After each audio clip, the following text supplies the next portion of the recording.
We are your community college, but more importantly, we strive to be a college of the community, which means if it is important to Yuma and La Paz County, the college wants to be at the table. We want to be playing a role. We want to be facilitating the economic development of this region. We know education and economic development, you can't separate those two.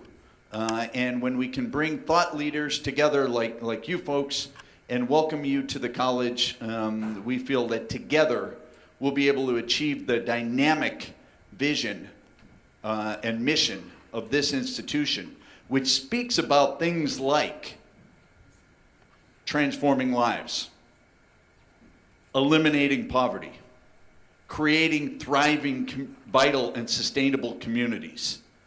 That's what it's about. That's what today's gathering is about. And again, on behalf of the faculty, staff, and students preparing for finals right now. If you see some stressed out student matadors here on campus, kind of revert back a couple of years, or for some of us many years, to finals week. A little heightened anxiety here on campus as faculty prepare their students for finals and students prepare themselves for their finals. So welcome. Today it is in fact a wonderful day, a great day to be a Matador. Welcome.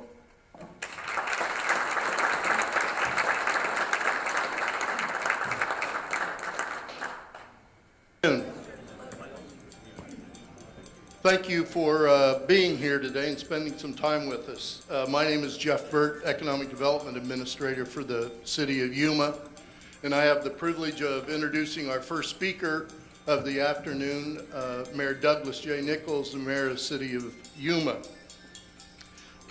Mayor Nichols is serving his second consecutive term as the 27th Mayor of the City of Yuma. He's very much committed to strengthening Yuma's economy and quality of life. He has spearheaded the creation of a new organization, Forefronted ED, which is committed to working on a binational economic development for the promotion of economic development and higher education. In addition to his role as mayor, Mayor Nichols serves on the board of the Greater Yuma Economic Development Corporation, GYEDC, and is the Executive Committee Treasurer of the League of Arizona Cities and Towns. Mayor Nichols graduated from Arizona State University with a degree in civil engineering and postgraduate work in transportation engineering. Please welcome Mayor Douglas J. Nichols.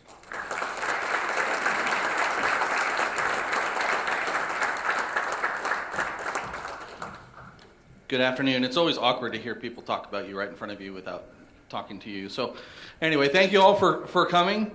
And on behalf of the City of Yuma, I'd like to welcome everyone here today, especially those that have traveled from afar. We have some people from Mexicali, some people from the Phoenix Valley, Maricopa County, I guess is probably the better term. And as was mentioned, I've really been focusing on regional growth, regional development. And so when the opportunity zones became a reality in Congress, it sounded like a regional development opportunity, but I kind of scratched my head and I talked to some people and they scratched their heads and we were all trying to figure out exactly what all that meant. And over time, the professionals figured it out, and I'm still pretty confused. But the opportunity part of the opportunity zones is really what I'm focusing on personally with the regional growth, and be able to work with our partners in City of San Luis, City of Somerton, Town of Welton, throughout Yuma County, as well as throughout the Forefront ED region, is really the way we're going to grow in a very holistic, sustainable way in our community. And so I'm anxious today to learn about how opportunity zones play into that. I assume by your presence here, you might have the same kind of questions. But first, this event wouldn't be possible without several partners. You heard from President earlier today, so AWC, Dr. Elliott Nelson, the whole gang at AWC always make great partners on events like this. So if we can give them a quick round of applause.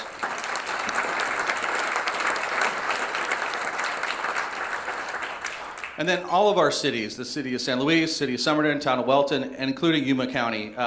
Again, regionalism isn't just something I talk about. It's something that we truly work together on, and without all their partnership and commitment to these kind of events, it wouldn't be possible. So let's give them a round of applause too.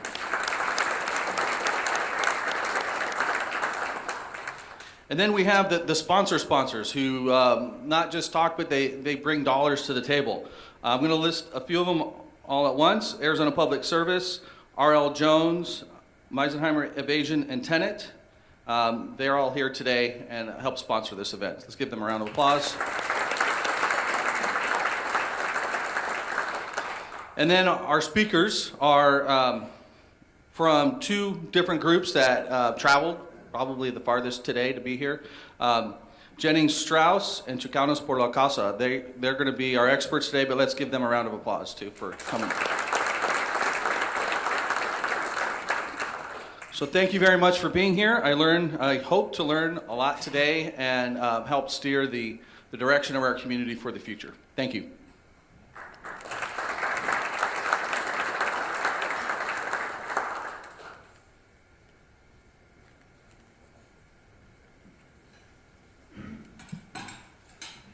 First off, we'll have some brief comments from each one of the communities, trying to give you a quick overview of the opportunity zones that have been designated in Yuma County. And we'll start off with Paul Melchior from Yuma County.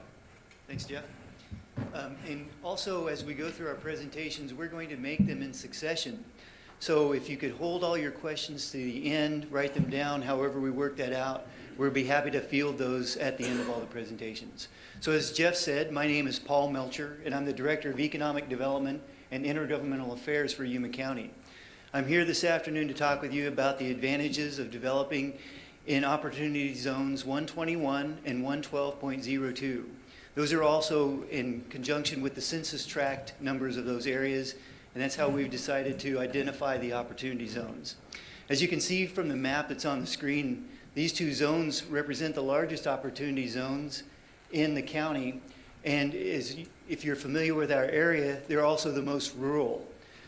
So as we look at this overall, we know that Welton is approximately 2,100 people in size. We know that Tacna and Dateland are census-designated places, around 500 people in size. So as I talk today about the advantages in these regions, I'm going to speak more to a regional infrastructure and development opportunities versus citing something that's in a specific urbanized area. When we talk about regional infrastructure, one of the most important aspects for both of the opportunity zones is the access to Interstate 8. Interstate 8 crosses through both of the opportunity zones. There's access to the interstate at 36, 40, 52, 64, and 68E. So it's very easy access to and from those opportunity zones. Paralleling Interstate 8 through the two zones is the Union Pacific Main Line. There's also another line it begins around Welton. It's called the Phoenix Line. Currently, that line extends about 20 miles past Welton, heading toward the Phoenix metro area. UP is maintaining that line up to that extent, and we consider the rest of the line as it connects to the Phoenix metro area to be in mothballs. But that all it would take was a simple rehabilitation to get that line up and running again. In relation to electricity for the region, APS, Arizona Public Service, and Welton Mohawk Irrigation District would be providing electrical access for both of the opportunity zones. In fact, there are two parallel 500 kV lines that are running around through the north portion of Opportunity Zone 121, and those still have existing capacity from which they could be pulled. In general, when we're referencing the typical and traditional utilities such as natural gas, water, wastewater, right now the area is served by Southwest Gas, which has a 4-inch main line that runs all the way out to 45E. The town of Welton and the Welton Mohawk Irrigation District can provide water service in and around both of the opportunity zones. And then as we look at the environment, one of the key elements in this area is that both of the opportunity zones are in attainment areas. So that means for both PM10 and ozone, it's the traditional permitting considerations. And since these areas are also in the eastern county, they're in lower seismic areas, which would reduce the overall cost of development in that area. In reference to the development opportunities in this region, one of the things that is apparent and available is medical incineration. The availability of this type of development is in conjunction with the Copper Mountain landfill that is located at 36E. The next two aspects of development that kind of go hand in hand are ag production and food processing.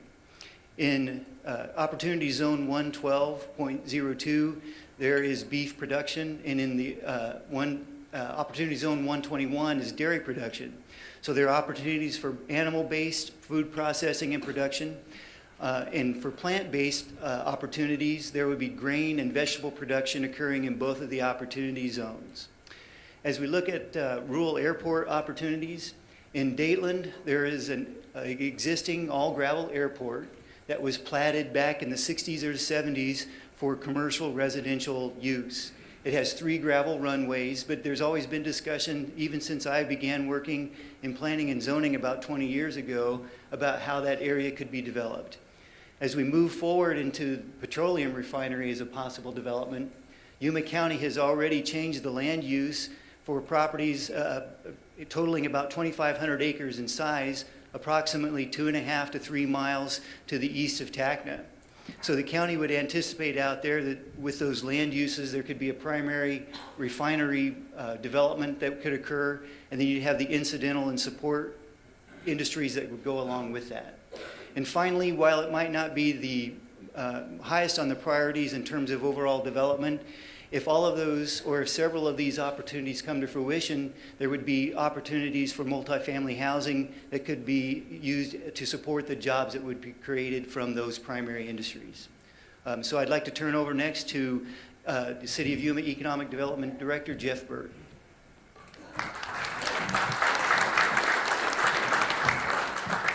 Thank you, Paul.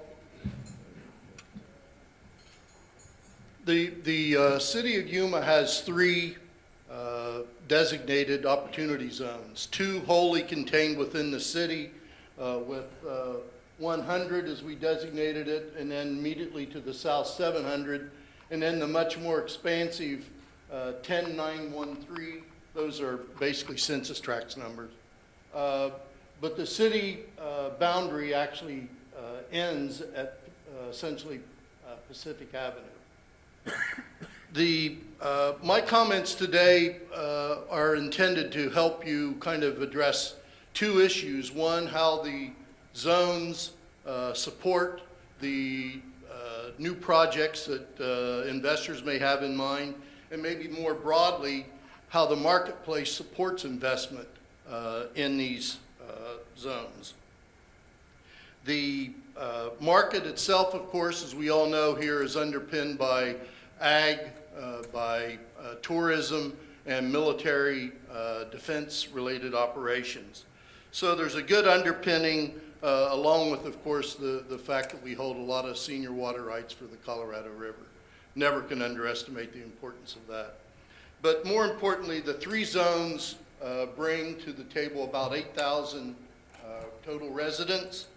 The zones themselves have a lot of different characteristics. This slide is intended to give you some feel for what the makeup is of the zones. You can see here the infrastructure that's there to support them in each one of the zones, whether it's water, sewer, streets, broadband, police, fire, rail serve. All of them have elements that relate to the zones. And then up here we have the assets that are actually currently in place to help investors establish the opportunities that they may see and what assets are there to support investment in that area. And then finally, down here at the bottom, we've put together an outline of some of the development opportunities that may be available in each one of those zones.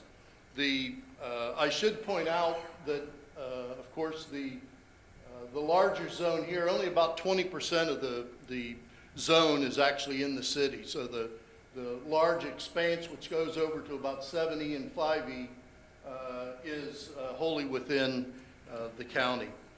So the investment opportunities that we see here, I think, are largely ones that we see happening throughout the market right now. Particularly, we're seeing a lot of development, whether it's related to single-family, multifamily, as well as particularly hotels are very active right now. So we think that there are certainly opportunities out there, and in each one of these zones you can find development opportunities in them to accommodate that type of development. If anyone has a particular interest in these zones, we'd welcome the opportunity to talk to you and let you know in more detail perhaps what some of the supporting assets are, the infrastructure is. But clearly one of the things that you can see that runs through all of these zones is it does have a connection with I-8. So it helps for immediate access. And we think in more broader terms, what this does not only helps getting into California, but our collective location here going into Mexico, I think in the big picture are assets that for investment purposes are going to help good projects grow in the future, sustain the returns that investors need to see, and more importantly, be successful in the marketplace. So thank you for your attention, and I'll turn it over to Hector Tapia from the city of Somerton.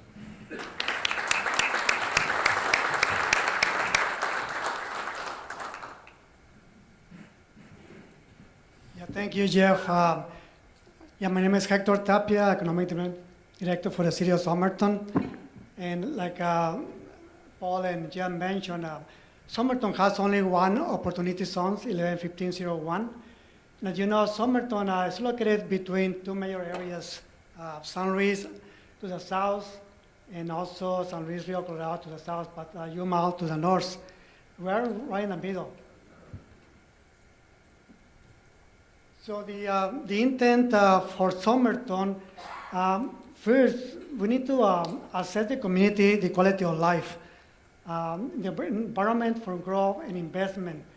The city right now is growing, but also it needs some investment for potential, can be manufacturing, can be even multifamily, residential, single-family lots. So right now the community, by the assessment of the community, is that we need development. And also to highlight the assets of the city, what we have right now, we have the education, very good education system right now in Somerton, the demand for residential, demand for retail. So what we can have right now, what we have in Somerton, it can actually be to highlight what we have. The market is there for Somerton as well. The demand, like as I mentioned, the residential. So if investment comes from the outside along this area, can also be very helpful for the city. So as you can see, this map represents the location of Somerton geographically. Right in the middle, we have San Luis to the south and then Yuma to the north. So the next slide here is actually the opportunity zone surrounds the city. The city right now is about 18,000 people. That's the official number. But actually the investment opportunities, it is on the east side of the downtown area and also on the west side where the location of the new proposed high school is coming in the next couple of years. So that area is ideal for investment on the east side, around the high school location. And on this area is the potential, the new high school, but all these areas, potential for investment as part of the opportunity zone 11501, all this area here. And on the east side, also this area, we have an industrial and commercial corridor over here. And even though most of the opportunity zone is outside the city limits, that includes all the way to Gadsden. But the city of Somerton general plan, the growth area, it covers all the way to County 19 over here, and it goes all the way to this area here. So the potential for an accession can actually cover mostly part of the opportunity zone 11501. So it's opportunity for an accession and also for potential new development. So right now the benefits for Somerton location is access to the Yuma area to the north and in the Mexico markets also to the south. So as you may know, in the history of Somerton, Somerton used to be a major commercial location for actually the whole Yuma County back in the 1920s. Somerton had one of the biggest commercial building back in the 20s. So through economic development, every time I mention the Somerton is going back to the future. And the reason is because we have more retail, more even a hotel in downtown Somerton. We have even a commercial bank. So in our economic development strategy, we're saying we're going back to the future because the population is growing, but we still need the services for the community. Even a high school has been 90% of the students in Somerton, they go to Kofa High, and we don't have a high school in Somerton. So it's coming soon, but for a long time it was not available.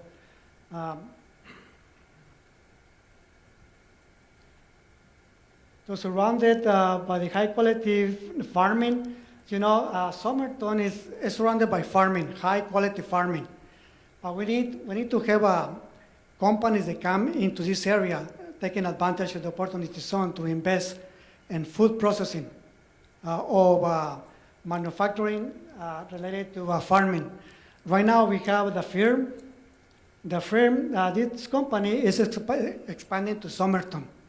They are going to be building 75,000 to 100,000 square feet building. And this company provides and creates food processing and packaging equipment. But eventually this company is going to need a little more byproducts, support, spin out from these services, and to provide quality equipment for the farming community to continue growing in Somerton. So this company is already, just a couple of weeks ago, City Council approved an extension of water line to provide water to this company. Right now, they don't have water, city water. So in the next few months, we're going to extend water to them. And eventually, a sewer line is going to be also extended into the area. This area, and this firm is located on County 16 and Avenue B, and the Mesa in Somerton. One of the things that also Somerton has the advantage also, captures a lot of traffic from the coming from Mexico, from the north, from Yuma also. And so right now we're counting the traffic volumes in downtown Somerton is going back to 20,000 plus.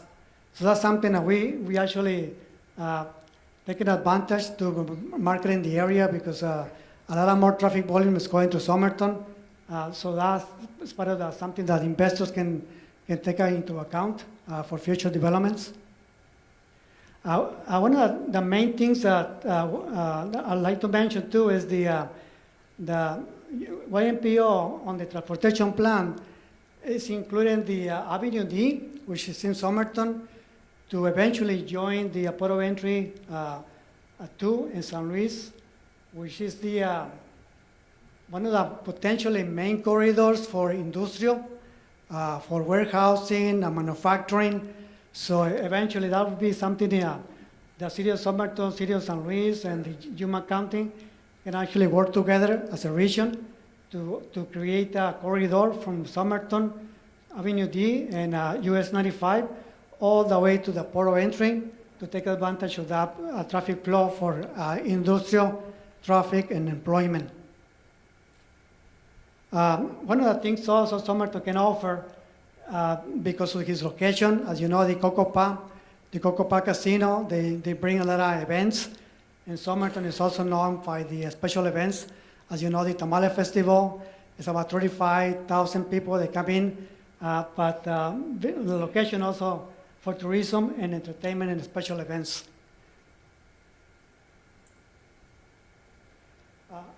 I want to mention a couple sites in Somerton. They are ready to go right now for investment.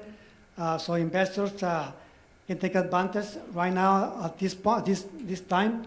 On the east side of Somerton, this is the golf course in Somerton. This is the canal, Main Street and US 95. Right now we have 103 acres of commercial zone property along Main Street. All this area is already zoned for commercial. The water line is already there, all the way to the mesa. And sewer connection is about here right now, only a couple of blocks away. So investors can take advantage of this to bring companies. We have 221 light industrial zone acres for industrial right now. And one of the best things that happened in the last maybe 6 to a year, the property owners are willing to sell and make this land available. Right now they're farming, but they're willing to make this land available for investment. So that's something that we didn't have last year for economic development. Now investors can actually take advantage of opportunities on and investment, but also the land is ready, not only zone already, infrastructure is there, and so investors can take advantage.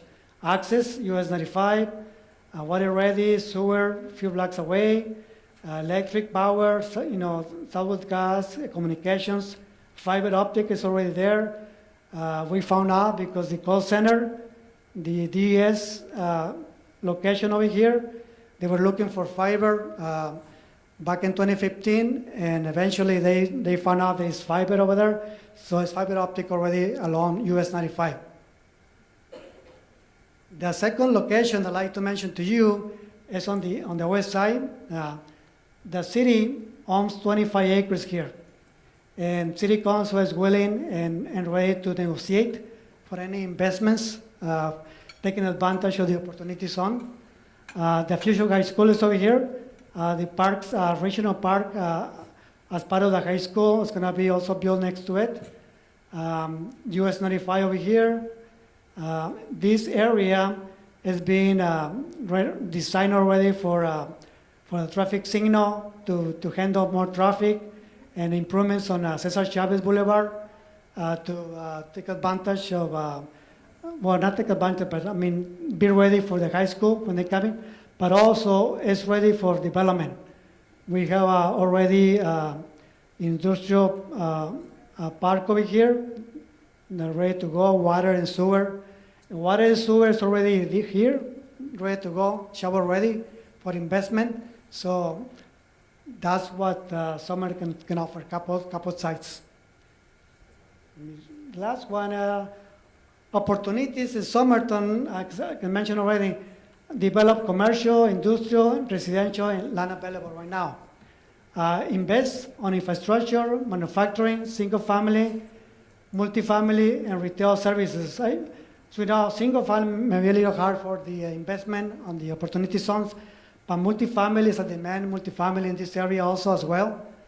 Education, continue, encouraging, especially with a new high school coming in, make it a little more technical, related to high-tech agriculture and food processing. To attract manufacturing jobs, a hotel. We had a hotel a long time ago, but now we need a hotel, and of course, shopping. Now, Jenny Torres is coming next. Thank you.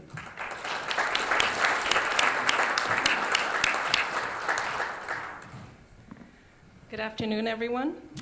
I'm going to start my presentation by providing a few highlights about San Luis for those that are not from here, and for those that do live here, just a lot of things that are happening in the city.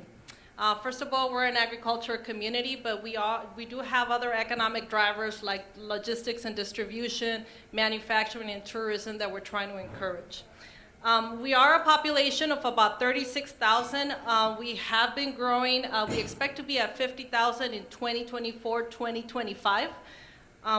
Just to give you a quick example of our growth, Just in the last year, we had 4 subdivisions with 600 lots that became available. We expect that our residential building permits is going to be at 300 for the year. We have 3 subdivisions under process, and we hope to get between 600 to 1,000 residential lots. We are a binational community. Our sister city of San Luis Rio Colorado is between 300 to 350,000 people, if you including the surrounding areas. We continue to be the safest community in the state of Arizona. We had that title for a couple of years. San Luis High School, we have close to 3,000 students. The college going rate is at 76%, higher than the rest of the county. Very proud of that. We have 2 land ports of entry. They process about 8.4 million people, 2.4 million vehicles, and about 28,000 trucks. The city is very serious about the investment, so we started investing. We started putting in a lot of the infrastructure. We spent about $18 million just in the last 4 years, just on water, sewer, and streets. The council also adopted an incentive policy trying to make it more business friendly so we can try to push other economic drivers. So let me talk a little bit more on the 2 opportunity zones that we have. Zone 114 is pretty much our downtown. ADOT invested about $11 million. I think it was in 2003. We have been working in trying to change the zoning into a mixed use, so we have residential and commercial. We're also trying to work on a redevelopment plan, trying to encourage more development in the area. We have about 64 acres of industrial land. Let me point it right here. The city went ahead and invested into fiber optic. We constructed a $2.2 million business incubator, and we still have land and buildings available in that area. The biggest project actually is our San Luis Port of Entry. The federal government invested $6 million in the pedestrian facility. Currently, we have an allocation of $248 million in the president's budget for the modernization of San Luis 1. What that's going to do is going to double the vehicle lanes from 8 to 16 lane. It's pretty much going to tear down everything and build it back up and extend it. So we're really looking forward to that. If that happens, we know that this area is going to be definitely an opportunity for growth.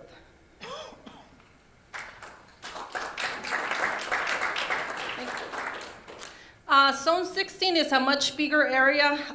We have some residential potential just because it's within the San Luis High School. I told you the number of students that we have, so we hope that after Somerton, we're next. We need a new high school.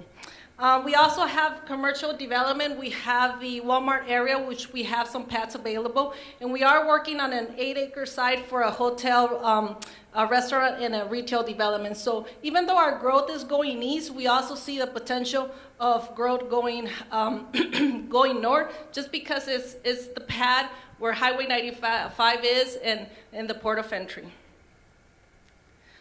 We also have an area that is industrial. We have a 600,000 square feet facility. Currently, we were very lucky to get a company there that's leasing about 120,000 square feet, but we hope that there will be more type of manufacturing there. There is some plans to do more infrastructure in the area. We actually connected our 2 wastewater treatment plants so that our plant, which kind of serves this area on the west, is able to take on more growth. And with that, I want to thank you on behalf of Forefronted. Our presentations will be posted on the website, and I hope I kept it to my 5 minutes because I talk a lot. So.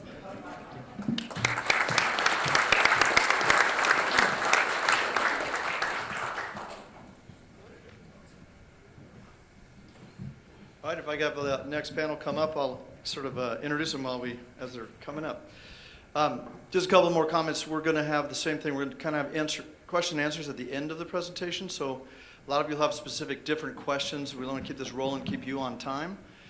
So the panel will be speaking, and then we'll have questions. And then afterwards, there is also an opportunity to come up and ask individual specific things, or come up and meet them, or they're going to mingle in the crowd. and be able to visit with you. For those who don't know me, I'm Paige Meisenheimer, president of Meisenheimer Vision and Tenant. We're a local CPA firm. It's my pleasure just to get to run the clicker for these guys today. It's going to be a great presentation. Sitting through all the planning meetings, there's a lot of information, a lot of stuff, and so we're going to get rolling here. I want to introduce the panel first. Brett Siglin is a member of Jennings and Strauss. Wave your hands, guys, because we don't have names for you. And Chris Rogers, also a member of Jennings and Strauss. Joanne Harrison, I said it wrong, I told you I wouldn't. Director of Equity and Special Finance Programs for Chicanas por la Casa, Inc. Dennis Howth is the CEO of Trans Equity Development, Inc. And Hector Tapia is in Economic Development Director of City of Somerton. So they're going to be running the panel. I think we're ready to begin with. They're going to have Chris and Brett are going to start off with an overview, correct? Thanks. I think I'll actually get started here. Okay. Thanks again to AWC and Yuma and all the other community partners that helped make this possible. The Opportunity Zone incentive itself and all of this is a... Yep, you can. The whole thing is designed to be a community partnership, and it's a deal between the American taxpayers and the communities in which we're trying to encourage them to invest. And having the presentations that we just had, I think, is really helpful to give us a context for what we're talking about in terms of the Opportunity Zone. But now I think we'd like to take this opportunity and tell you a little bit about what the overall incentive is and how that works. And I'd like to start with just a little bit of history. We at Jennings Strauss, we work a lot in deals, both in real estate and broader business deals. And then last spring, and when after the Tax Cuts and Jobs Act had been adopted and it was starting to be digested by everybody, we became aware of this Opportunity Zone incentive, and I think recognized it immediately as potentially one of the great deals of our lifetime, both from the American taxpayers and the communities that hopefully they will invest in. The Opportunity Zone incentive really was born in 2007 as an idea that Sean Parker, who was one of the founders of Napster and one of the early executives at Facebook, kind of came up with. He was on a UN delegation to Tanzania to promote economic development there and to fight malaria. And it occurred to him that he saw, there were a lot of American communities that were suffering the same kind of economic disadvantages as what he was seeing there in Tanzania. And he thought about all the accumulated paper wealth that similarly situated executives, entrepreneurs had back home, and that how inefficient traditional philanthropy and charitable giving really was at affecting change on a macro scale. And started to think about, well, what kind of incentive? How can we get people to maybe sell some of those accumulated profits on their balance sheet and get those invested in the communities that need them most back home? So he came back to the United States, started meeting with economic advisors and lawmakers on both sides of the aisle, and ultimately founded what's called the Economic Innovation Group, and populated it with both Republican and Democratic economic advisors who really started to spearhead and to think about this. It's an Economic Innovation Group. It's a think tank about what can we do from a private sector point of view to help encourage people to deploy their investments into low-income communities or traditionally underdeveloped areas. And by initially the Opportunity Zone incentive, which is sort of the fruit of all of that thinking, was introduced into Congress as a standalone piece of legislation. By 2016, late in Obama's term, it had over 100 lawmakers had co-sponsored that legislation on the record of both sides to show that this had tremendous appeal to both Republicans for a private solution through tax cuts to a sort of a public problem, and Democrats largely because also it encouraged real investment and community investment that hopefully will help increase wages, create jobs, better infrastructure, and things of all that nature. But ultimately, to get something through Congress, you usually have to tack something onto something with a big piece of momentum. And in about that time, sort of the unforeseeable happened, and President Trump was elected. And it took a lot of people by surprise, but what it did was it jostled loose the initiative for tax reform. And the Tax Cuts and Jobs Act was passed in 2017. And this was a component of it. So even though it was passed on, that Tax Cuts Act was passed on party lines, it still had broad economic support.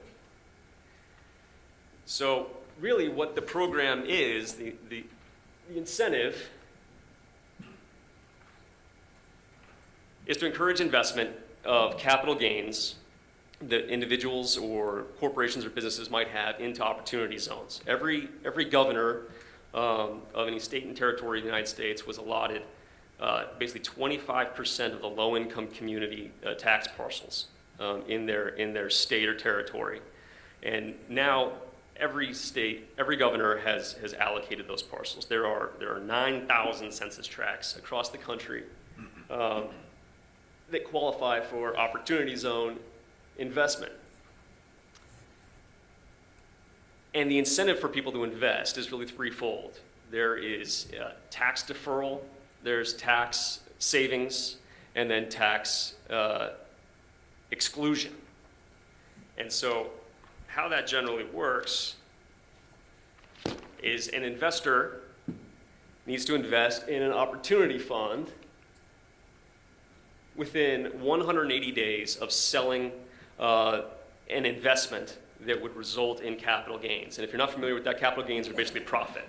You bought something for $1, you sold it for $2, you've got $1 of gain, generally.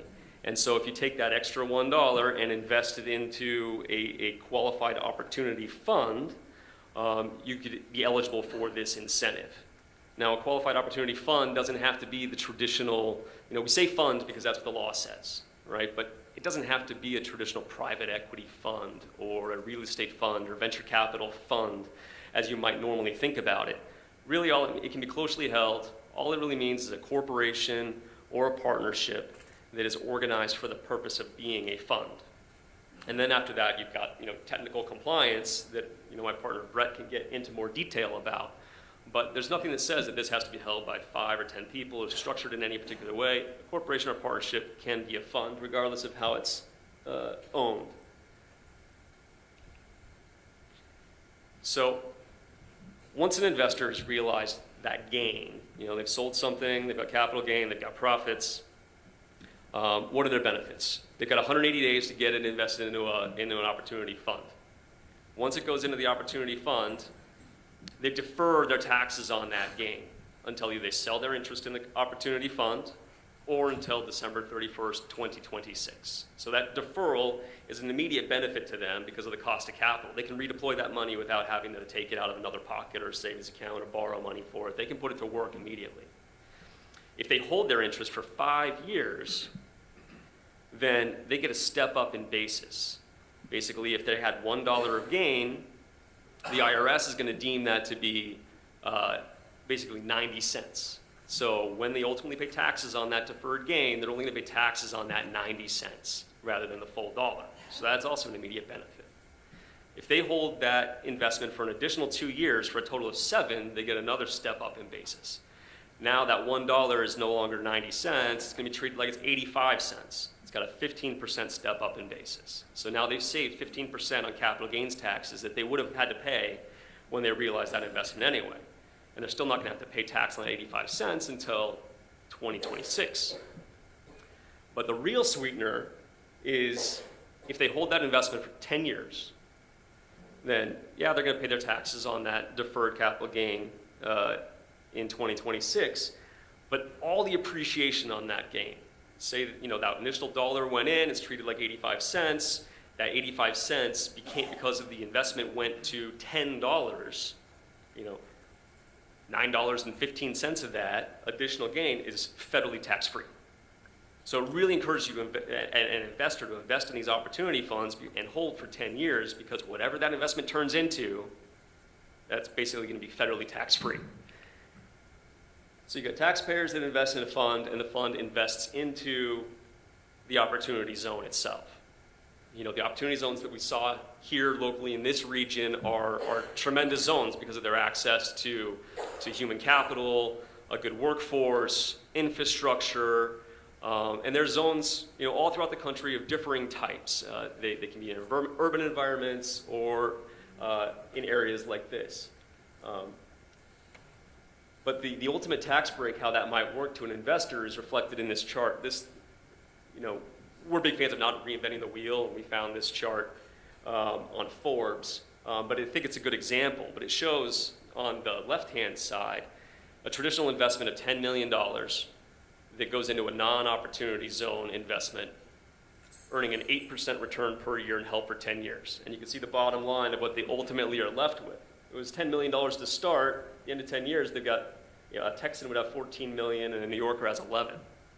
But running through the opportunity zone investment, the Texan would have $19, the New Yorker $18 million. So there's a $5 to $7 million difference or benefit to that particular investor to go through this opportunity zone incentive. And it's that kind of number that we think is going to be really encouraging to people to take some of their paper profits, diversify it, and get it deployed into areas that could really use and benefit that kind of investment. And with that, I think I'm going to pass it over to Brett, who will give us a bit more perspective on how this all works. Thanks, Chris. So I don't want to bore you with the legal side of this, but we thought we should spend at least a few minutes to talk some of the nuts and bolts. And so one of the critical components of this is that if I'm a developer or a fund manager and I've got some land, I can't just buy it and hold it and sit on it for 10 years and expect the partners in my fund to get the benefits. I've generally got to improve on that, and it can't just be a parking lot, right? Like I've actually got to build something significant. So there's this substantial improvement test, which makes a lot of sense if you're going to acquire raw land, and it makes it real easy for a land deal. So essentially, I've got a fund, it acquires some land, maybe ideally through a subsidiary partnership, and we'll talk about that structure in a little bit. But essentially, I could buy a vacant piece of land for $500,000. All I have to do is build a structure on that within 30 months and match the basis for $500,000. So not too hard on a land deal. The problem is, over the course of the last year, after the rules came, the statute came out, like Chris said, at the end of 2017, people started to really start paying attention probably about a year ago. And folks like Dennis realized it's going to be really hard to acquire an existing building that has any substance and double the basis. And so what we'll talk about a little more later is that the actual Treasury came out with some guidance last fall that makes it easier now to acquire an existing building. You don't have to double the basis of the whole building. You look at the value, distinguishing between the land and the building, and I'll talk about that in a little bit. But this is a real key component of the incentive. Another one that's going to get a lot of people in trouble over the years is this 90% asset test. And there's a whole lot of nuances involved with this, but generally what the statute says is that if I set up a fund and I've got to essentially hold 90% of my assets in a qualified opportunity zone, and if I acquire property or a business directly in a zone, I generally would also have to pass the 90% asset test. But for some additional guidance that came out in the fall, the original rule when it came out at the end of 17 said that I'd have to pass this 90% asset test every 6 months. And it gets worse because if I close on a deal and I've got a fund, let's say November 30th, I actually have to pass the test on December 31st. So it could be as short as a month or even less. And that really doesn't work for anybody that wants to do a deal. So what they did is they came out with this guidance called the Working Capital Safe Harbor, and it was borrowed largely from the new market tax credit regulations. And one thing that's interesting about this incentive is, Chris talked about the history, going back to Sean Parker, and there was a large congressional delegation that kind of started this process 4 or 5 years ago, and there's probably no way it ever would have passed on its own, but for the tax reform, it kind of snuck its way in, and people started paying attention about 6 months later, realized what a great incentive this is. But without this working capital safe harbor, it was pretty much dead in the water. So Treasury came out with this idea that essentially, if I'm setting up my fund and I'm bringing in investor funds, then I've got up to 31 months to actually invest the funds in a deal. I can put the money to work over the next 31 months. So without that safe harbor, I would have potentially, say, $10 million of gain equity that I raise from investors, and it's going to be sitting in a bank account. But if I can't put it to work, there's no way to qualify. So this safe harbor buys me essentially 2.5 years, and so I've got 2.5 years to put that $10 million to work. So the key components of the working capital safe harbor is that I can't just go willy-nilly with this. I've got to have a plan, and the plan has to establish exactly what I'm planning to buy. Is it going to be land? Is it going to be a business? Am I going to expand? Am I going to build something? And then, what are the details? What are the list of expenditures? I've got to have that. Maybe I've got some projections that spell that out. Maybe I have my accountant help me out with that kind of thing. And then probably the most critical component of this is that I've got to have the plan, I've got to have the expenditures, and I've got to stick to the plan over the next 2.5 years. So that is probably the most critical component of this particular rule. The next thing that I want to talk about is there's this concept of direct versus indirect investment. So what's strange is that this working capital safe harbor doesn't actually work if I don't have a subsidiary structure set in place. So that's something that Chris and I could help with. You can't just set up a fund and have a single person control the fund and expect this to work out. It's got to be a partnership fund, or it can be a corporation, or it could be an LLC that's taxed as a corporation or a partnership. But then in addition to that, in order to take advantage of this safe harbor and certain other advantages, I actually have to have a subsidiary structure.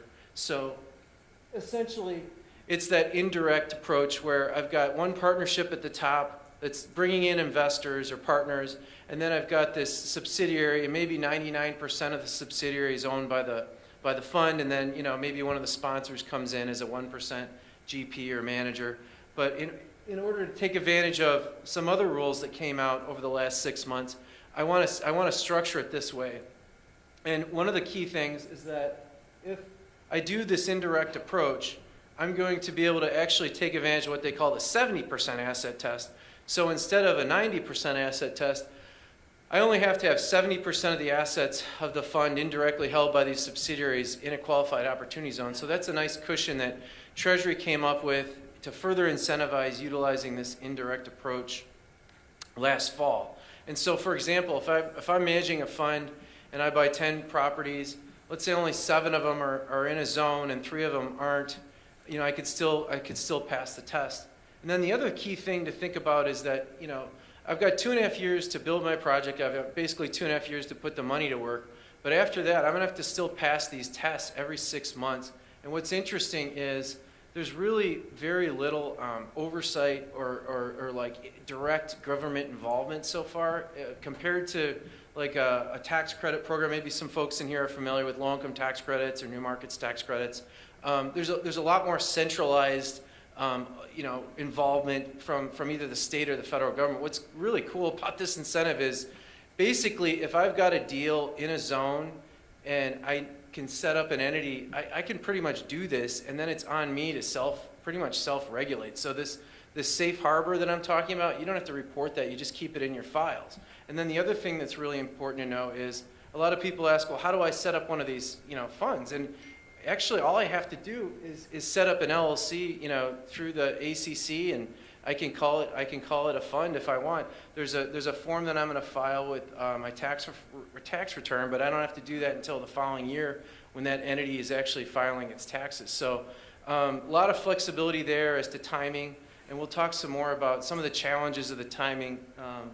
That bringing in investors and you have to do it within 180 days of their gain event, and then you've got to kind of mix that into what you're going to do during this 2.5-year period. So those are some of the challenges that come up. We'll talk about here today.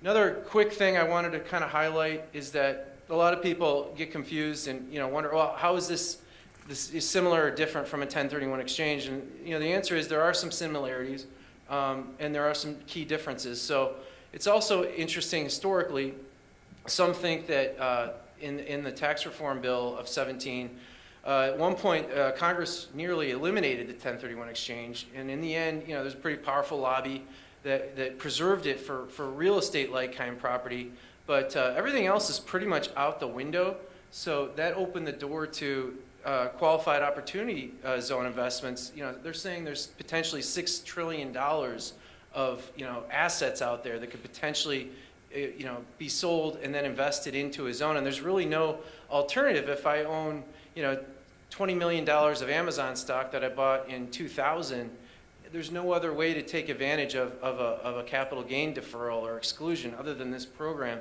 And similarly, we're finding that a lot of family businesses and smaller companies might be able to take advantage of this. So it's interesting in that regard.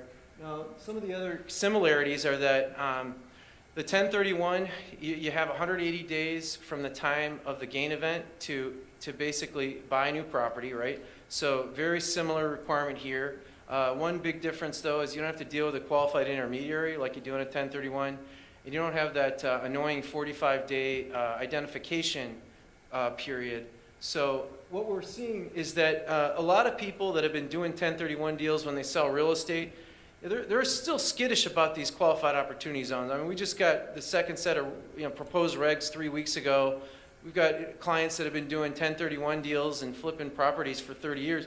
They're more than likely to stick with that program. But what's really interesting is somebody that maybe misses that 45-day replacement property deadline, or they think they have a deal and then it falls apart after 5 months. What are they going to do with that? They've got that broken 1031 exchange. Why not, invest it into an opportunity fund?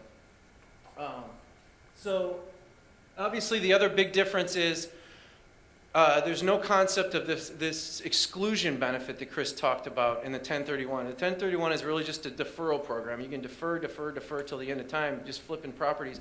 But with this, it's really a long-term hold. You've got to stay in for 10 years, and if you do, then you get this exclusion.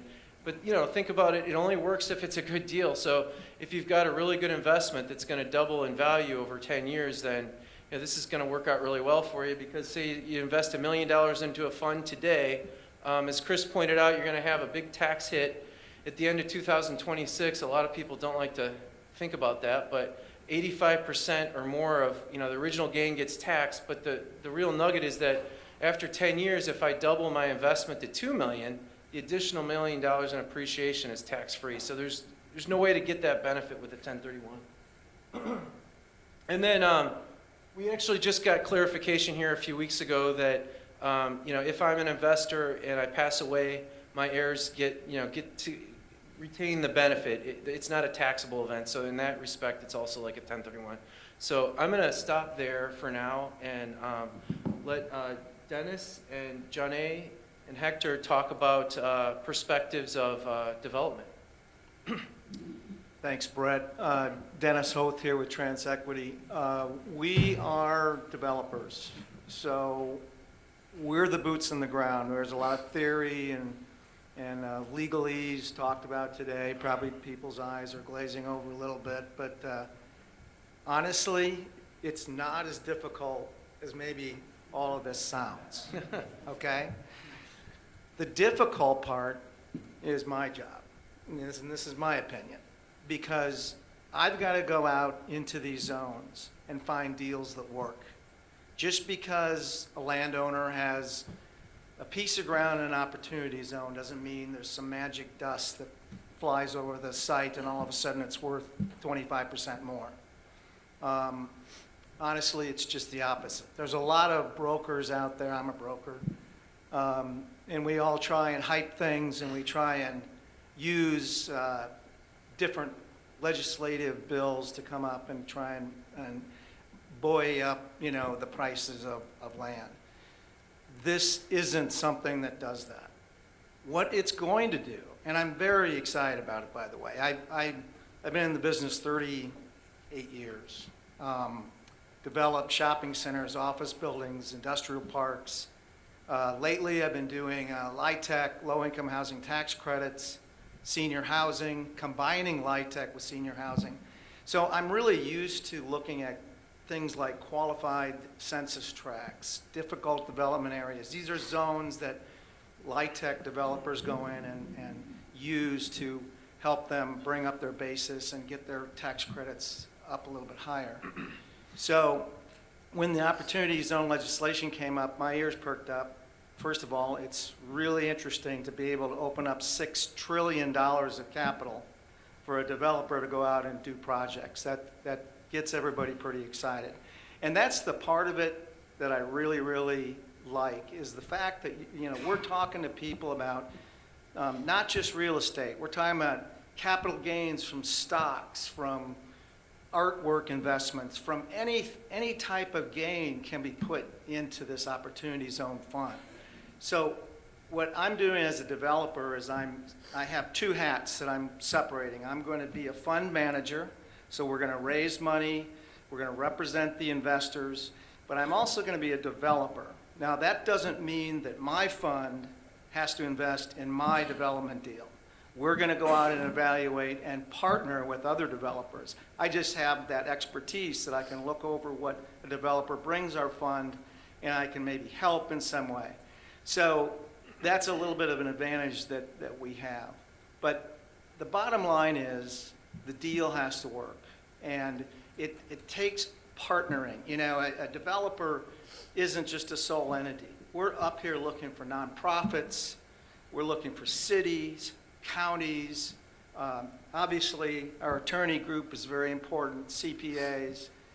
We partner with all those people to put together these projects, but they have to have a return. And when we look at this, we have to look at land values. The issue that we're coming up against now, we're out of Scottsdale, we're out of Phoenix. I'm doing some rehab projects in Colorado right now.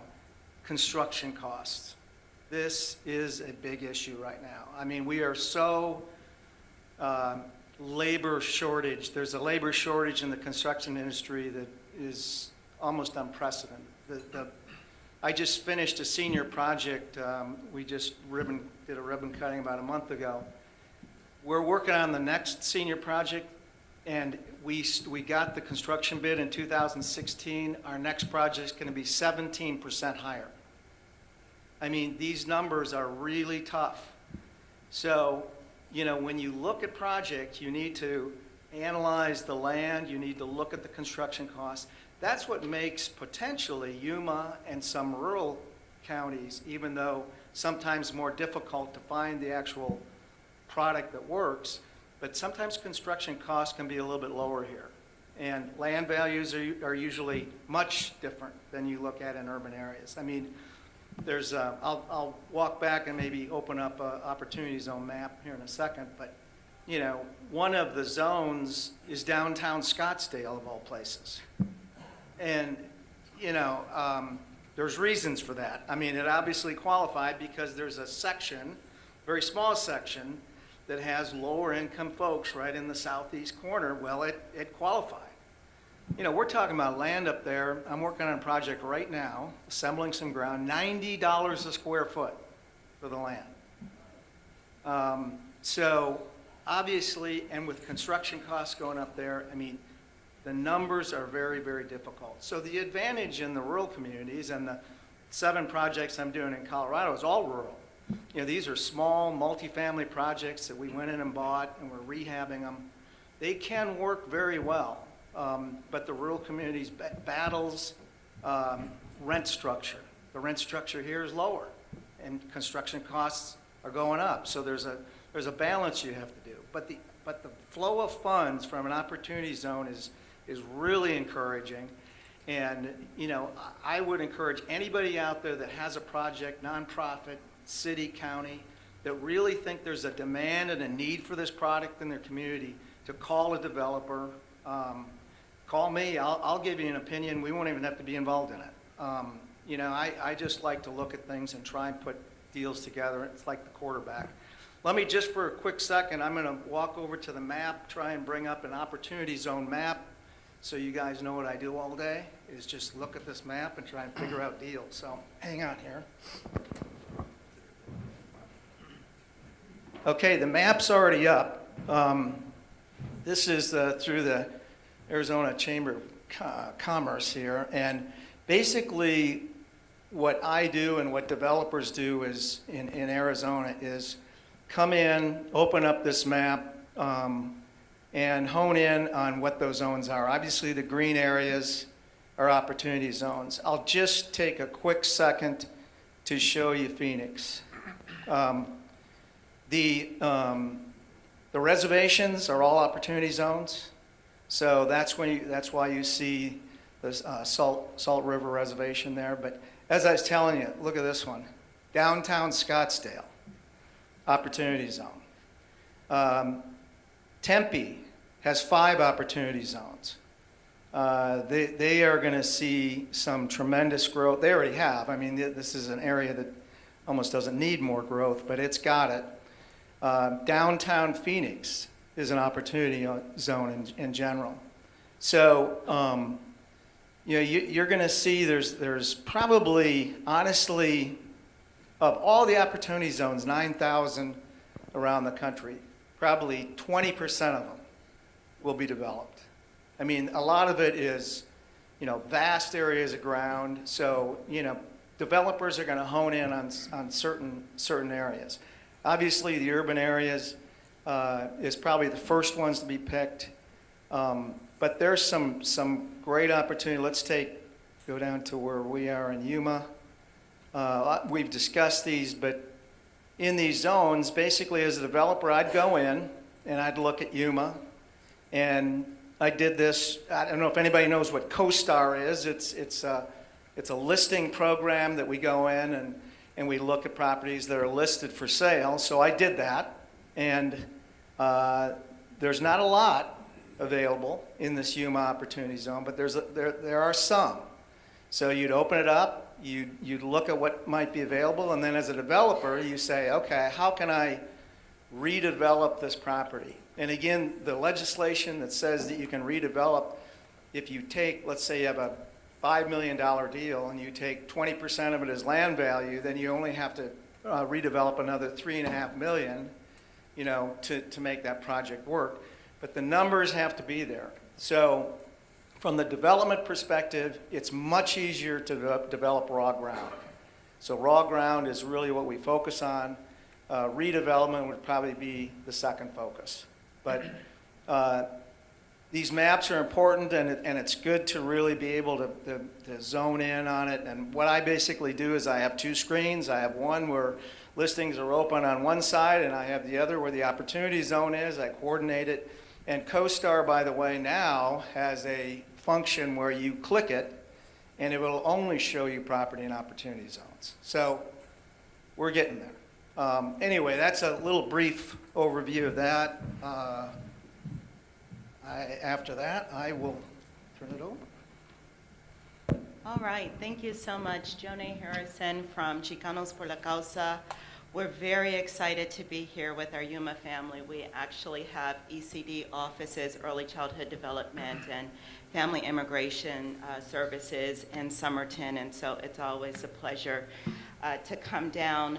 CPLC just celebrated its 50th year, our 50-year anniversary. We are the 3rd largest Hispanic community development corporation in the country, and so in that we have the unique ability to have several business lines that make opportunity zones function and work, one of which is our real estate operations arm, where we own about 3,000 doors, 800,000 commercial square feet, and a property management company, a construction company. On the other hand, the division I sit in with my boss, John Ramirez, is Business Enterprises. And Business Enterprises has a CDFI, that's a community development financial institution. We do small business lending, as well as equity investments, and of course, opportunity zones sits within that structure. Because CPLC is a developer and because we're looking at this from an investment perspective, I thought I would give you some things that are kind of hot off the press that looks at it from a developer perspective, but importantly looking at it from a community perspective. Sprinkled throughout this legislation, and I think it's good to know, the initial legislation was only 7 pages long. So everything that we're talking about today is based off of 7 pages. So if anyone's confused, it's not your fault, right? It's legislation. Since then, we've had a total of about 250 pages worth of regulations that helps to spell it out, but knowing as well, I think, that we're going to have additional guidance in this. So I would like to step back a little bit and from the community perspective, from a comprehensive perspective, say what has been already mentioned on this panel, which is we are in a very unique environment, we are in a very innovative environment, and we're in a chance to look at what vertical, comprehensive community and economic development looks like. The first tranche of regulations really was geared towards real estate development. The second tranche was geared towards business investment. But what I'm asking our sister cities, as we're really standing at the forefront of new ways of public-private partnerships, community-private partnerships, is to say, what do you want your cities, what do you want your towns to look like? And the key stakeholders in that conversation are your municipal actors, it's your developers, it's your investors, and then it's your community people that are your boots on the ground that really have their ear to what the community need is, right? Is it farmland? Is it manufacturing processing? I wrote some things down that was mentioned, agriculture production, some of your landowners that are willing to sell. How do you stand at the precipice of this great moment and say, we are taking control of what development looks like? And so what that means is looking at all of the different components that help to make, from an investor's perspective, capital look more attractive. So I got back from DC at 1 this morning. I don't even, you all, I'm here in body. I told someone I'm not sure if I'm all the way here yet. But what happened on October of last year is the White House put together what is called the White House Opportunity and Revitalization Council. And what that council did is has representatives from all of the federal agencies come together and say, what is the priority? What kind of programming are we going to put behind opportunity zones to make this a successful program for developers and to make this a successful program for investors? So I want to hit a document that I just got yesterday, literally hot off the presses. Of all of the 7 agencies that are involved, there are 160 federal programs and grants that are impacted by opportunity zones. 55 of those programs have already taken proactive steps to make this work, right? So for an investor, what that means is instead of having your traditional debt, and then instead of having owner's equity or equity from somewhere else, I'm putting in new markets tax credits. I'm putting in low-income housing tax credits. I'm putting in USDA dollars. I'm putting in economic development dollars. And so just to hit a few highlights from an investor perspective of agencies that have already begun to incentivize this program. The HUD department, and I'm trying to keep this specific to our area here for our sister cities. The Rural Capacity Building for Community Development and Affordable Housing has a grant program that they're giving preference points for those grants that are done in opportunity zones. The second agency, and again, I can give you access to this, the Department of Agriculture, just a litany of grants. Rural Business Development Grant, Technical Assistance and Training for Rural Water Systems, Solid Waste Management, I heard that within infrastructure, technical assistance grants. In those programs, they're also giving priority points to those grant applications that are doing work in opportunity zones. How does that practically translate? Of course, if I have an increased equity, that means I have a decreased debt requirement, which means penciling out what we were saying from TransEquity, penciling out a deal ends up being more effective. One of the things that we talk about a lot is that oftentimes people aren't going to do a deal if it doesn't make sense, right? So affordable housing, LIHTC housing might not be something from an investor perspective that's really a high appetite point.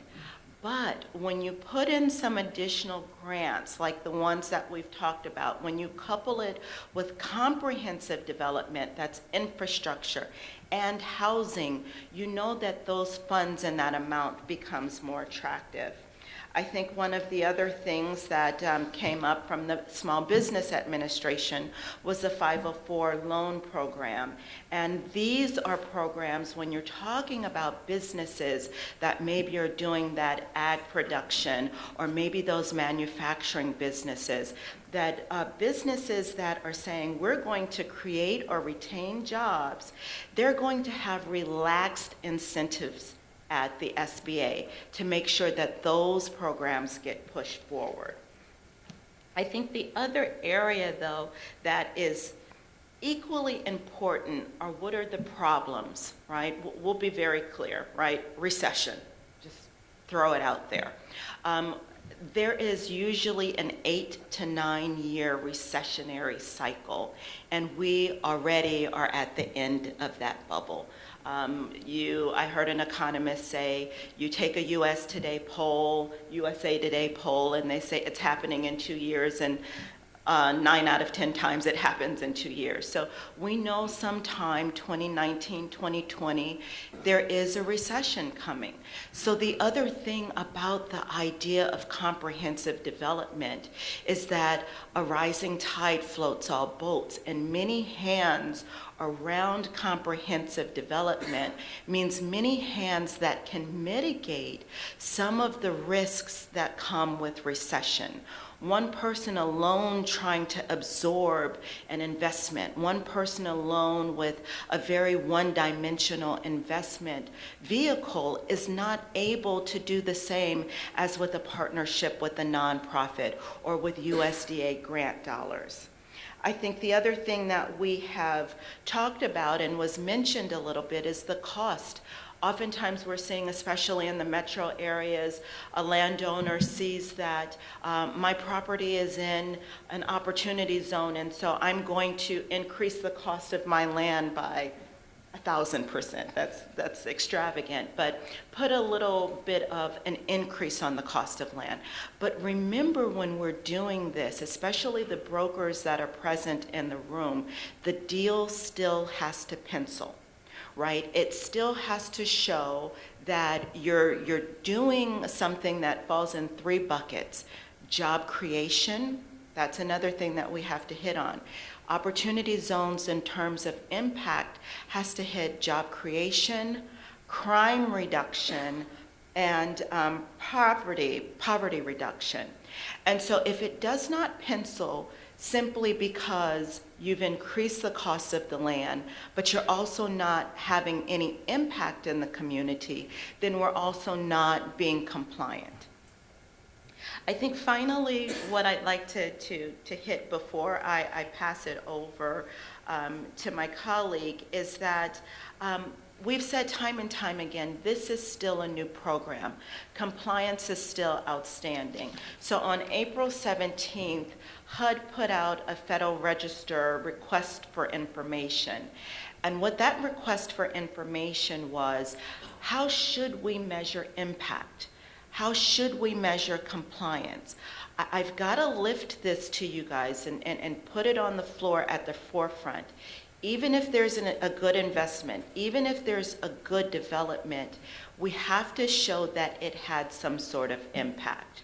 And so what they're looking for around impact is, what happened with the stakeholders? What happened to the communities? Did we alleviate? Did we make them more economically viable?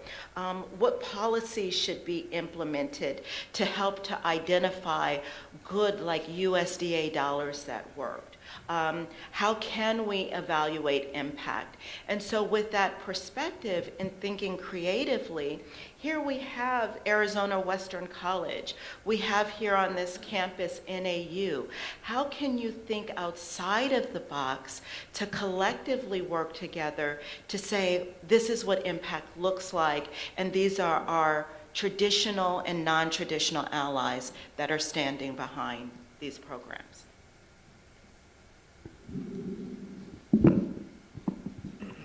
Yeah, thank you. As you can see, the job of the city as a local, the challenges, Mr. Developer mentioned that it was a hard job for developers. Now we are at the end, how the cities can help through this process. Because we eventually, mentioned also here, what's the intent of the opportunity zones? The actual intent is to help the communities in need. If the end result is not helping the community, so in a way the investment, even though it may be successful, it not be good for the community. So it's very critical at the local level to be able to understand there's not only the investment coming into the community, but if it makes sense also. Pencil out, was mentioned, pencil out economically. Is the community ready for something that may not be feasible or is not part of the city's general plan, the goals of the community? Things like that also we need to take in consideration as the overall goal at the end of the opportunity zones. So a role that we have, Jenny Torres from San Luis, Jeff from Yuma, and myself from Somerton, to attract economic development. And the challenges, as you can see, you hear previous comments, it's not that easy. Because if in our situations, we find out that the land becomes really expensive, in some cases it happens in our area, because as you know, this area is agriculture, and agriculture is very successful as well. Yuma area is known as the capital of the world because of the production of very high quality agricultural products. So in a sense, the land is not cheap either. So how are we gonna be able to do the equilibrium between the farming community versus the development community and the city? So three different activities that we need to be able to bring development into our communities. So that's our challenge from the city perspective. One of the things it helps a lot also to become a main contact based on this information that we got, to become the main contact for enterprise zone funds and the developers also, because we know the community, we're able to help to understand it. As I was mentioned on those maps over here, we have very good opportunities in the South Yuma County. Yuma all the way south to the border. The key is going to be if the development is appropriate. We have the manufacturing related to agriculture. That's a high potential that we have in this area for food processing, but also the manufacturing of the machinery, the parts to create the high-tech machines to be able to produce better quality or higher production of agricultural products. So what kind of investment that may be probably manufacturing companies willing to locate onto this area, and how they can bring in jobs, because by doing that also means the opportunity zones intention to bring the jobs to the community to be able to develop the community. So our role as a local economic developer, or also working in city planning, as many of my colleagues also doing the same thing, to be able to be open to new ideas, but also at the same time helping the community develop in the right directions. Because we need the education, we need the investment, but also we need a very good city plan to be able to create the communities that residents are looking for. So again, and, on the partnerships, it's very important that the cities, like as part of my job, is to help the developers when they come in to be open to new ideas, but also helping potentially city incentives on top of the opportunity zones incentives, but also state incentives that we have, and be able to show what's available in our city or in the region that can be a project that can be penciled out to be able to develop and qualifies for the opportunity zone, but also for that makes money for the investors. Because at the end of the day, that's the bottom line for them too. Not only they're reducing their tax liabilities, but also at the end they would like to have some profits as well. So that from the perspective of the cities, zoning information, the build and permit process, the plan review process, that we can help for the potential investors to be able to understand the community development. So the role for us from the community perspective is to basically assisting and be open to new development. At the same time, be sure that we help the community as well. Thank you.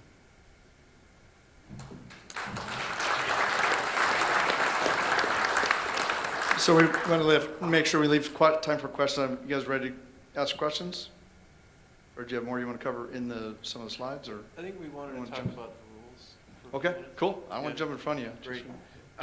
So Chris and I just want to spend maybe 10, 15 minutes talking about guidance because, as Jonah pointed out, the original statute was 7 pages, and in the last 6 months, we've received about 250 pages of guidance, and it's still proposed. It's still subject to note and comment rulemaking, and there'll probably be another round of guidance here at the end of the year. But some of the issues that were really plaguing the industry initially when the statute came out were people didn't understand, what type of gain actually qualifies, and the original guidance that came out in November made it pretty clear just about any kind of gain qualifies. It just can't be ordinary income, so that was helpful. We got some additional guidance on how treatment of 1231 gains. It was all taxpayer favorable. We talked earlier about that safe harbor, so that was a huge win for the industry, and that enables funds to use the reserves that they actually bring in cash from investors. Remember that each investor has a different 180-day period. So if I'm managing a fund and I've got 100 investors, I could have 100 different dates when their gains have to be invested in my fund. And if I miss that target, they lose out on the benefit. So some of these time considerations are really critical. But so far, Treasury's come out with some very favorable rulings. Like they said, if I sell an interest in a partnership, and let's say I sold it in February of 2018, the 180-day period wouldn't start ticking until the end of 2018. So it gives me like an additional 10 months or even 12 months if I'm a limited partner in a partnership and I'm just getting minimal reporting and information. I don't find out that the partnership sold the asset. Then great, I've got 180 days from that time of the end of the year. There's also been some clarification on substantial improvement. One of the big ones was we touched on earlier. If I'm a developer or a fund and I buy a building, then I can I don't have to match the basis. If I spend $10 million, say it's in Long Beach or somewhere where buildings are pretty expensive, and I don't have to put $10 million of improvement in it if the land is only worth half that. I would only have to essentially improve by $5 million. So that was very favorable, and a lot of people on the coast lobbied for that. And we got some additional guidance here a few weeks ago that was also very taxpayer favorable that said if there's a vacant building and it's been sitting for 5 years, I don't have to substantially improve it at all. So that's kind of interesting, and I think there'll be some great programs that can implement that and encourage investment in real distressed communities because, as Dennis and John A. and others have said, that a lot of these investors so far they're targeting the hot areas like Tempe, in Scottsdale and maybe Austin, Texas, and deals are getting done in places where they would have been getting done anyway.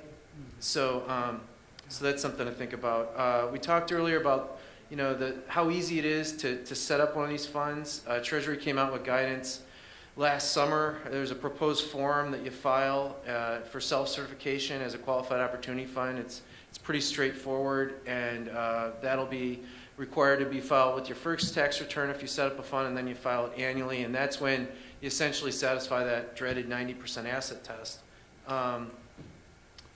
There's also been very favorable guidance here lately on the treatment of leases. So quite a few lawyers in and around Phoenix were really worked up about this possibility that this incentive wouldn't work for any kind of retail deal.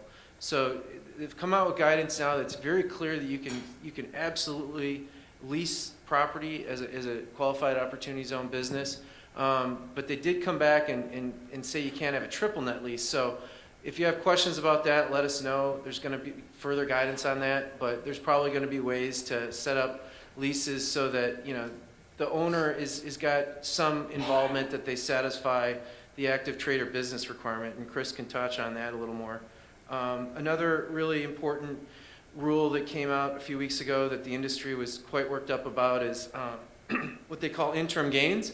So if I'm running or managing a fund, you would think that, you know, I might have multiple properties, and you know, one of the big challenges I have as a fund manager is I've got to pitch this concept to investors that are going to have to hold their interests in my fund for 10 years or longer, and it's very unusual. Typically, you know, if I'm investing in a real estate fund, I'm expecting to see, you know, some kind of huge capital event after 3 to 5 or maybe 7 years, but here it's 10 years. So one of the concerns that a lot of lawyers and accountants were thinking about was, well, what happens if the fund sells one of the properties? Let's say they have 8 or 10 properties and they want to sell 3 of them and they're killing it after 5, 6 years. Does that trigger a gain event? And so Treasury came back a few weeks ago and they said, no, it doesn't. As long as the fund sells that property and then they reinvest the proceeds from that gain into a different opportunity zone property within 12 months, that will preserve the gain. So that was a huge win for industry. Less favorable, but still not terrible. If I'm an investor, and let's say I've got $10 million and I've parked it in a fund and it just turns out to be a dog, and you know, somebody's supposed to be building a hotel in Tucson, and you know, they're slow and it's not leasing up, and the deal is just not going anywhere. In 3 to 4 years, you know, maybe I want to get out of that deal. What do? I'm stuck. I've got to be in there for 10 years, right? Well, Treasury said, no, I can sell my interests. If I can find someone to buy them, it's probably going to be at a discount. But if I can do that, I can take the proceeds from that sale and I can reinvest it into another fund or another opportunity zone property. It doesn't have to be in the same zone, thank God. But the problem is you've got to restart the 10-year period for the exclusion. So let's say I wait till year 5. And then I find out, oh, this is just not working. I want to park my money somewhere else. That's fine, but instead of waiting 10 years to get that huge exclusion benefit, it's going to take 15 years. So, Chris, you want to talk some more about a qualified opportunity zone business? Yeah, thanks. I mean, a lot of the conversation, as was noted before, up here is really focused on real estate, of course. But the most recent guidance that we got, 168 pages, you know, really informed a lot of how an operating business might work. And you might think from our conversation that the opportunity fund and the opportunity business all have to be coupled together, but that's not necessarily the case. It could be that that this environment or a particular sponsor or the economic development, you know, officials have been doing the right things by creating an environment where simply an opportunity business could be started or incubated. You know, there was a reference to a $2.1 million incubator right here in one of the zones in this region, which could be a great place for an operating business to go, and then as long as it checks the boxes to be a qualified opportunity business, it could be an eligible investment candidate for funds that might be a venture capital fund or just an opportunity fund based in another region that maybe likes to invest in that particular kind of business and help promote jobs. The reason, in part, why we talked so much about real estate was because we had most of those answers, right? That 7-page statute gave us a lot of clarity on how this works in real estate. Then that first round of guidance that we got in October gave us a lot of clarity on deeper clarity on how it works for real estate. But it wasn't until 3 weeks ago that we got some answers on how an operating business could qualify. So one of the big answers that it gave us, so to be a qualified opportunity business, the tests are 70% of its tangible property, could be servers, could be desks, furniture, whatever that is, 70% of all of that needs to be used in the active trade or business of that business. So it can't just be sitting in a warehouse somewhere. It's got to be used for the purpose of trying to generate a profit. It's got to be located in the opportunity zone. So those are, if you're aware of those should be pretty easy tests, right? The other question was, one of the other requirements is that at least 50% of the income of that business needs to be generated from the active conduct of business within the zone. Until 3 weeks ago, we didn't know, well, what does that mean? How can you determine whether or not an operating business that might have a sales force, out there, or a tech company that is doing business on the web, how are we going to tie, what portion of its revenue is really the product of its services in the zone? And so what we got in the most recent guidance were 3 safe harbors, and they're all pretty taxpayer favorable. If you know what they are, they should be pretty easy to hit.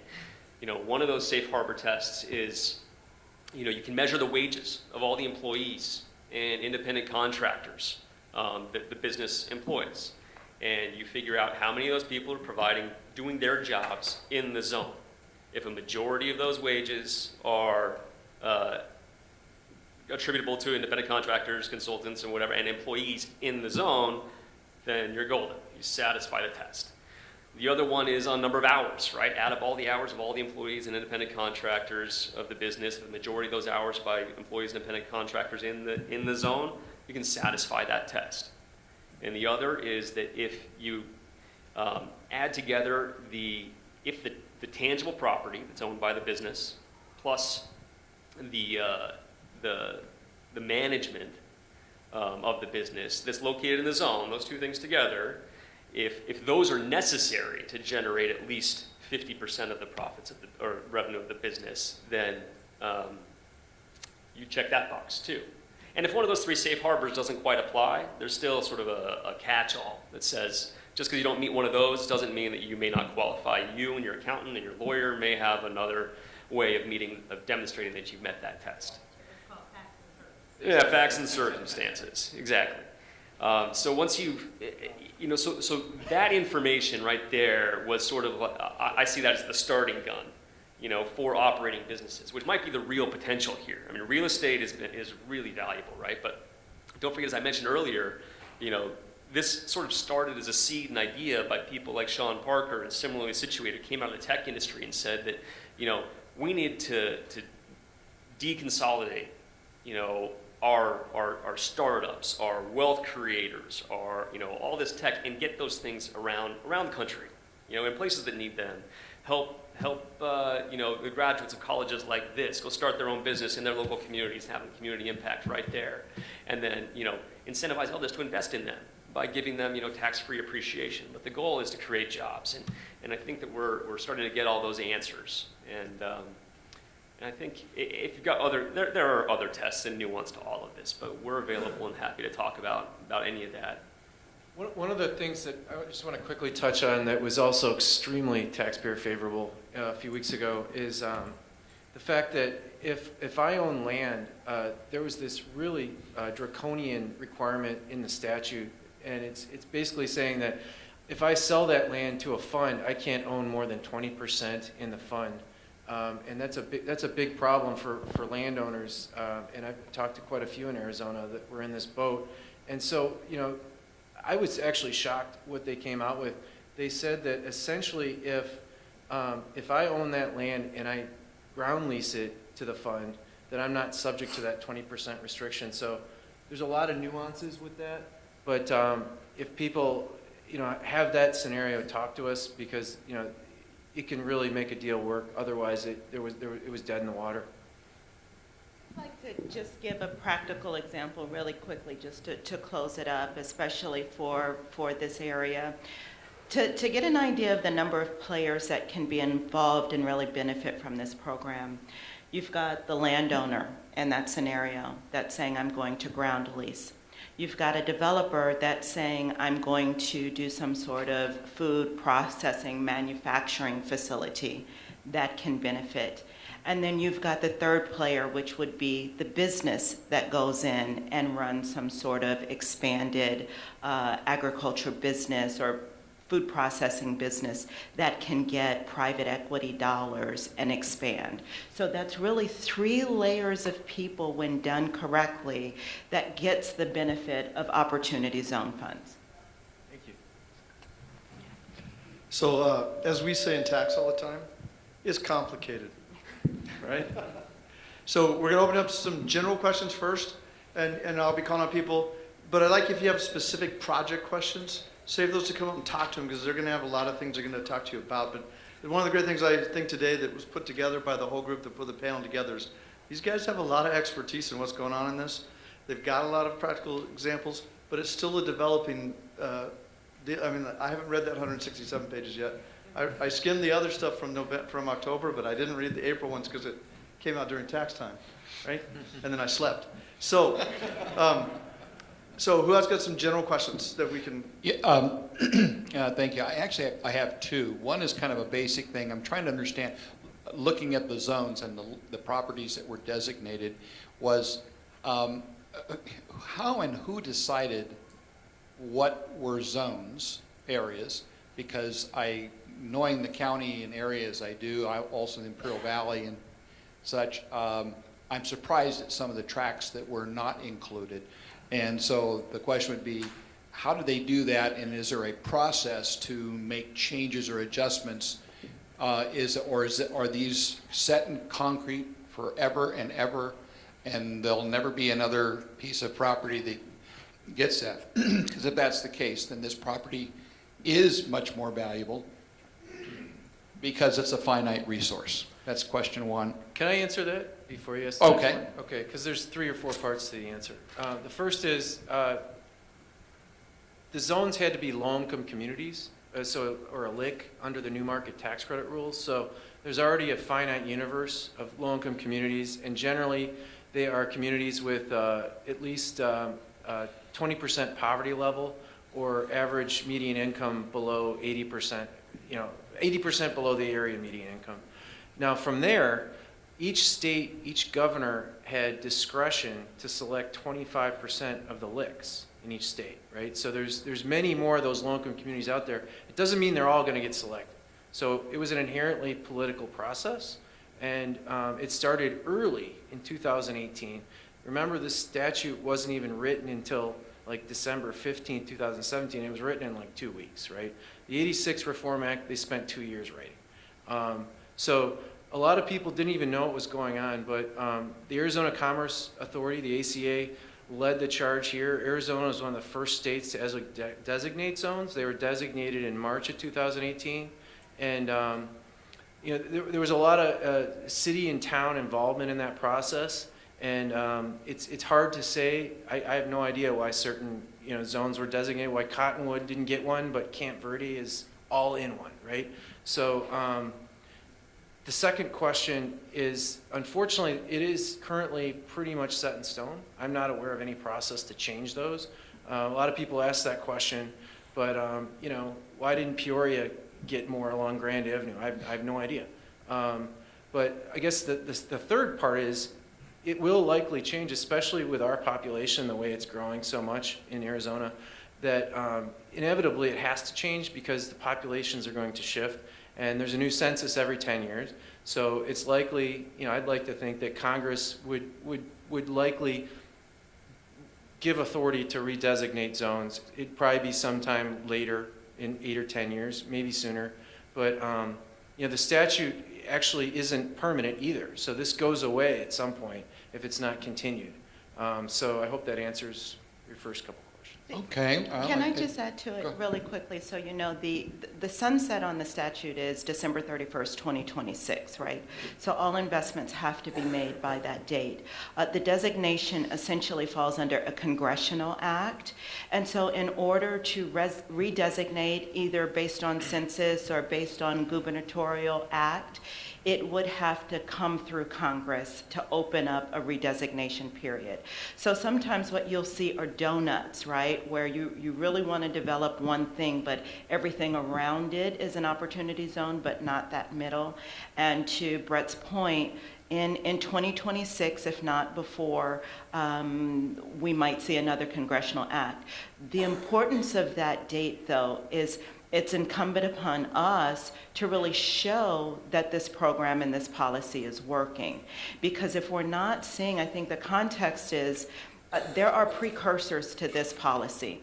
One was empowerment zones and one was enterprise projects. Those are both place-based incentives. If we can't show that opportunity zones are working successfully to drive economic development, then there would be no incentive for the legislative body to extend that. And to build on that, there was a lot of bipartisan support for this. So logic would suggest that if things go swimmingly, that Congress would renew this. And not to split hairs, but I think we have until the end of 2028. The tax event is at the end of 2026. But the other thing to know is if I invest in a zone or a fund before the end of 2027, I'm still good. I have to hold it for 10 years, and I have all the way until 2048 to sell that interest. So there's some cushion here. Well, that's good to know. I don't think I worry about 2048, unless there's some new science out there that'll help me. My second question, you actually kind of talked when you mentioned leasing.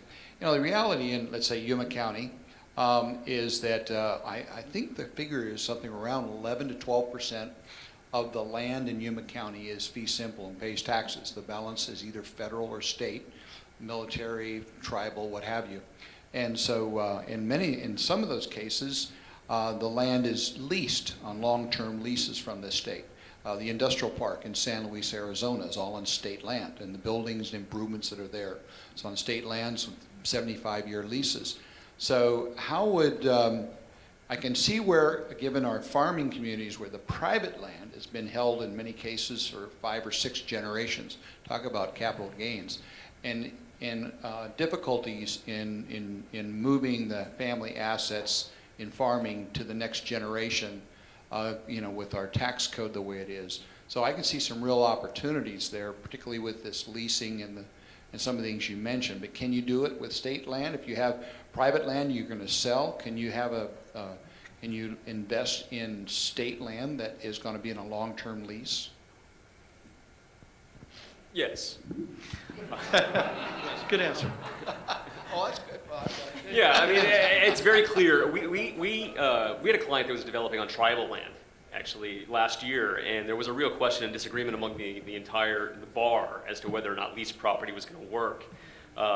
Brett and I and some other members of our firm, we determined early on that it was going to work, and we were gratified to see ultimately that Treasury came out with guidance that said that leased property also works. So with respect to real estate development, if that's what you're talking about on land where maybe fee is owned by the government or somebody else and you've got a long-term sublease, that sublease, that property can be qualified opportunity zone property. You could develop that land and have all the benefit of it and actually have some other benefits in your requirements to substantially improve it are arguably not even there after this guidance came out. So, but there's some nuance to that, and I think there's going to be further details, but we can talk about that offline.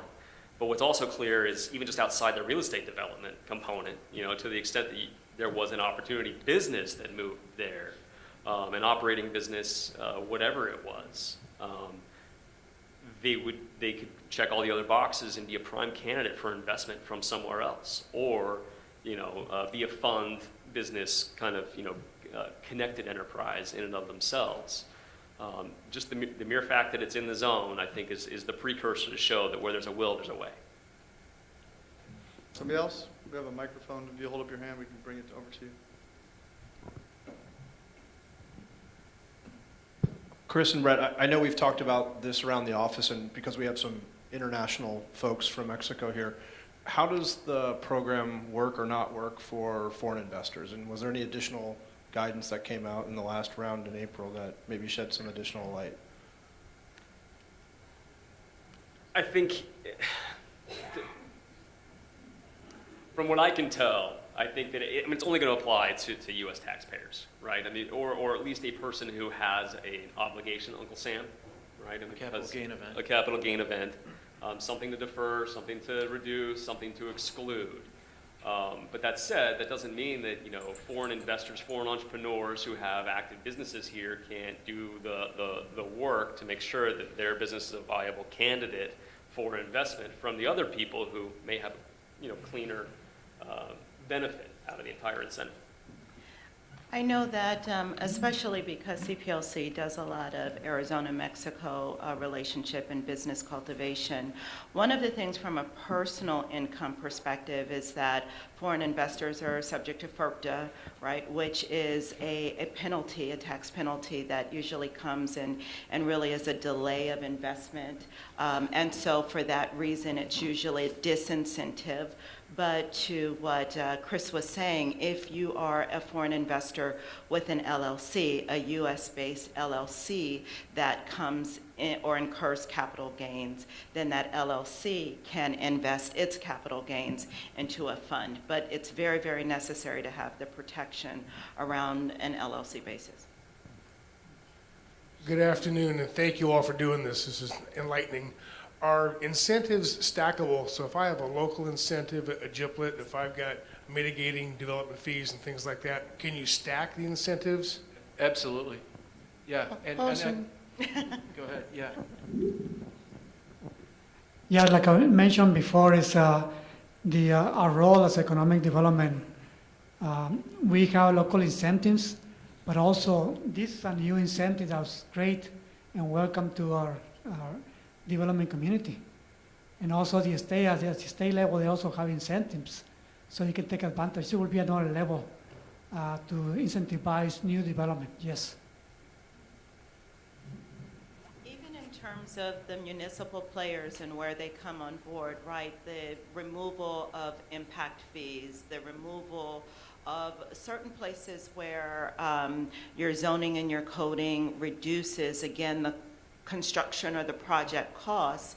So if I take it, and again, I give a real world example, I have a $100 million project, but I've got GPLET in there, I've got new market tax credit in there, I've got home, I've got choice neighborhood grants in there. Instead of $100 million, that project now has about, let's just say 40 million, just to make it easy. Then the only part that I'm left to raise is the 60%, which allows you to leverage and do additional projects. So the more capital layering, they're encouraging it federally. We're encouraging it to make it work to get the next deal done. I have one actually, my own. From the investor standpoint, because we have a lot of farmers who have greatly appreciated ground, they sell something and they have a $10 million gain, are they able to take that and put that across 2 or 3 different funds? Or are they required to keep it all into one fund? Absolutely. There's a lot of flexibility there, and they don't even have to invest at all if they choose to utilize some of those funds to do other things. So it can be in as many different funds as they want, and they can put it in property if they want. If they would just want to try to run and develop their own property. Just one add-on to that is, one of the great features is the fact when you sell an asset, all we're talking about is the gain. You can take the original basis and go use it to do whatever you want to do. I mean, that's a huge asset. And that's another advantage over 1031. Yeah. So, great point.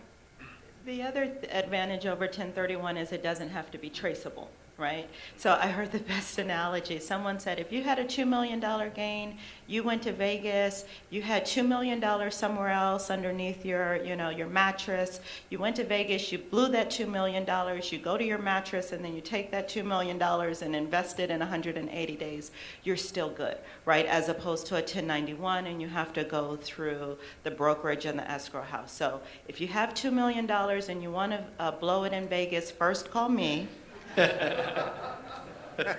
I cannot guarantee we'll invest it all, but you'll come out better than blowing it in Vegas. Okay, anybody else? One more question? So I'm not sure which gentleman had brought up that this idea was brought up because someone went to Tanzania. Is that correct? Yeah, and so has this program been implemented anywhere internationally? If so, has it been successful? Is there any report on it? I'm not aware of anywhere else where that's been tried.